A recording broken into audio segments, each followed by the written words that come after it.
এয়া আছিল হৃদয় বিদাৰক দৃশ্য।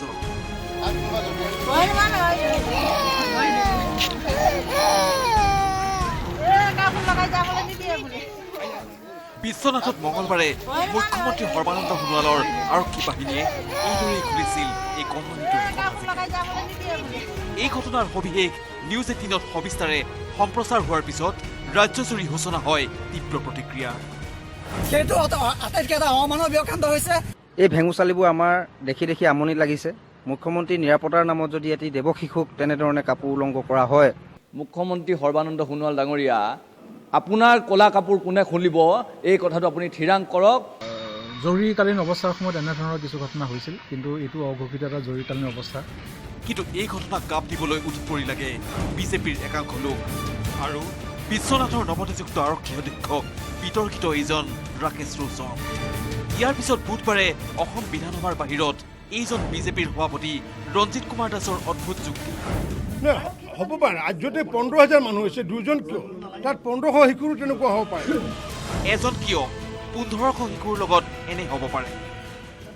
হ'ব পাৰে ৰাজ্যতে 15,000 মানুহ হৈছে, দুজন কিয়? তাত 1500 শিশুৰো তেনেকুৱা হ'ব পাৰে।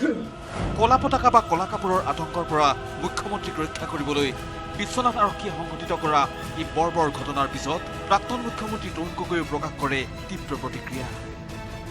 এনেধৰণৰ ঘটনা পৃথিৱীত বা ভাৰতবৰ্ষত অসমতো এনেধৰণৰ আমি ঘটনা এই শিশুক এনেকৈ অত্যাচাৰ কৰাৰ কাৰণে সেই অফিচাৰজনক আজি ফৰ হাৰাছমেণ্ট অফ দি হেৰি কি কয় চিলড্ৰেন তেওঁ পানিছমেণ্ট কিয় লোৱা নাই?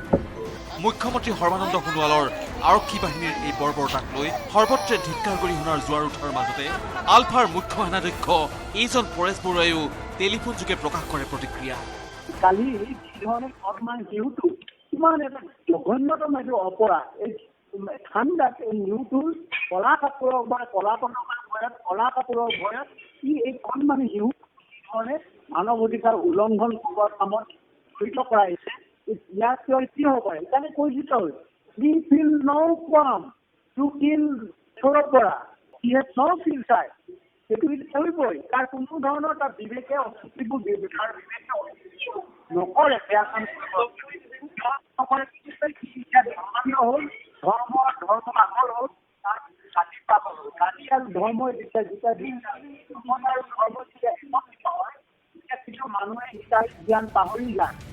ইফালে এই ঘটনাক লৈ প্ৰাক্তন মুখ্যমন্ত্ৰী তৰুণ গগৈয়ে সৰ্বানন্দ সোণোৱালক তীব্ৰ কটাক্ষ কৰি কয়, 15 বছৰ এবাৰ এওঁতো দিনে নিশাই ৰাতি বোলে সপোনতো দেখি থাকিলে।